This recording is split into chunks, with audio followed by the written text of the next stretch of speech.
Tinapay mula sa langit. A daily morning devotion with CRC Family.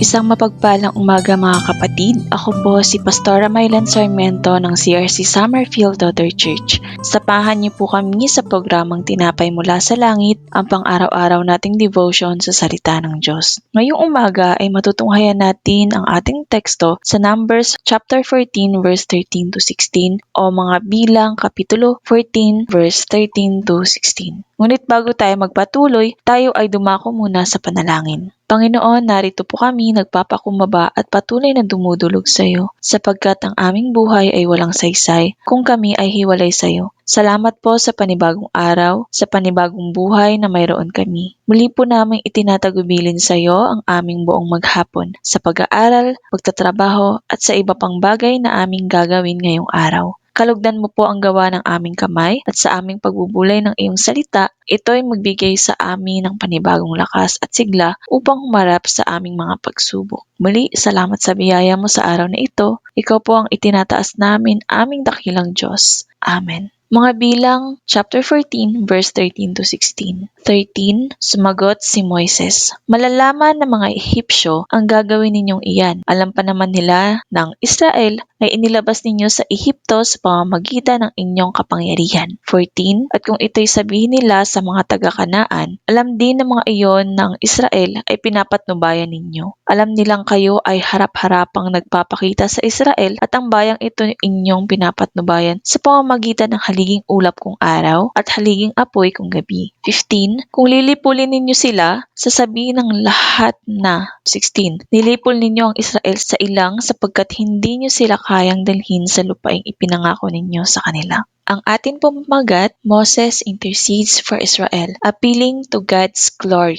Sa atin pong binasa, makikita natin na hindi itinuring ni Moises ang panukala ng Diyos sa isang sandali. Sa halip, nanindigan si Moises para sa kanyang bayan at minahal sila sa kabila ng kanilang paghihimagsik. Siya ay nagkaroon ng isang kaaya-aya at magalang na pakikipag-usap sa Diyos. Ipinakita niya ang isang pusong puno ng kabutihan. Pinakikita niya na labis siyang nagmamalasakit sa kaluwalhatian ng Diyos. Hiniling nga ni Moises sa Diyos na iligtas ang kasalukuyang bansang Israel para sa kanyang sariling kaluwalhatian at reputasyon. Alam ni Moises na kung sinaktan at aalisin ng Diyos ang kasalukuyang bansa at nagsimulang muli kay Moises na makikita natin sa Bilang chapter 14 verse 12, ito ay maging isang tanda laban sa kanyang reputasyon sa harap ng mga bansa, lalo na ang Ehipto. At masasabi ng mga bansa na hindi kaya ng Panginoon na dalhin ang bayang ito sa lupain. Masasabi ng mga paganong bansa na ang kasalanan at paghihimagsik ng tao ay higit pa sa kapangyarihan at kabutihan ng Diyos. Dinala ni Moises ang pangako ng Diyos sa kanyang harapan. Nakiusap siya sa Diyos na huwag bigyan ng pagkakataon ang mga paganong bansa na isipin na hindi naging tapat ang Diyos sa kanyang salita. Alam natin na ang Diyos ay makapangyarihan. Alam niya ang lahat ng bagay. Alam ng Diyos ang maaaring mangyari sa kanyang gagawin, ngunit dito nasubok ang puso ni Moises para sa mga tao at kanyang bansa sa kabila ng mga kasalanan na kanilang ginagawa. Gayun din nga nasusulat sa Bilang chapter 14:18, si Yahweh ay hindi madaling magalit, mahabagin at handang magpatawad. Subalit hindi niya ipinagwalang bahala ang kasamaan, sapagkat ang kasalanan ng mga magulang ay kanyang sisingilin hanggang sa ikatlo at ikaapat na saling lahi. Gumawa tayo ng ikasasaya ng Diyos upang tayo ay kanyang kalugdan. Dito rin po, it also reflects the life of Jesus in New Testament. Jesus Christ intercedes to the Father for our sin. Ang mundo ay punong-puno ng kasalanan at tiyak na tayo ay walang bahagi sa kaharian ng Diyos. Ngunit si Jesucristo ang namagitan para sa atin upang ang sino mga sumampalataya sa Kanya ay magkaroon ng pagkakataong magsisi at maligtas sa kaparusahan ng Diyos. Makikita nga natin sa awit number 23:6, tiyak na ang pag-ibig at kabutihan nyo ay sa akin habang ako'y nabubuhay. Sa awit number 37:4, sa Panginoon mo hanapin ang kaligayahan at ibibigay niya sa iyo ang ninanais mo.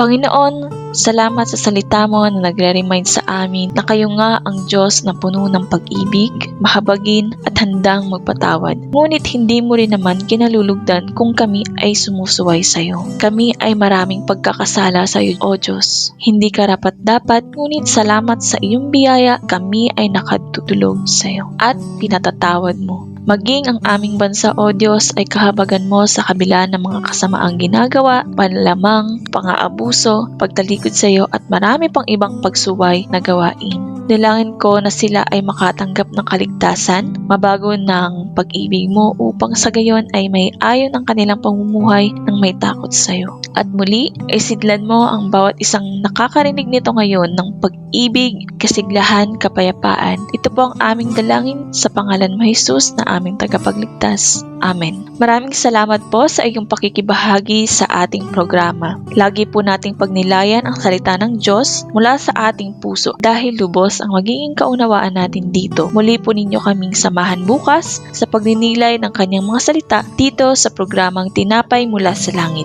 Malaya po ninyong i-share ang video na ito upang kayo rin ay maging pagpapala sa iba. Pagpalain po tayong lahat ng Panginoon at magandang umaga po sa bawat isa.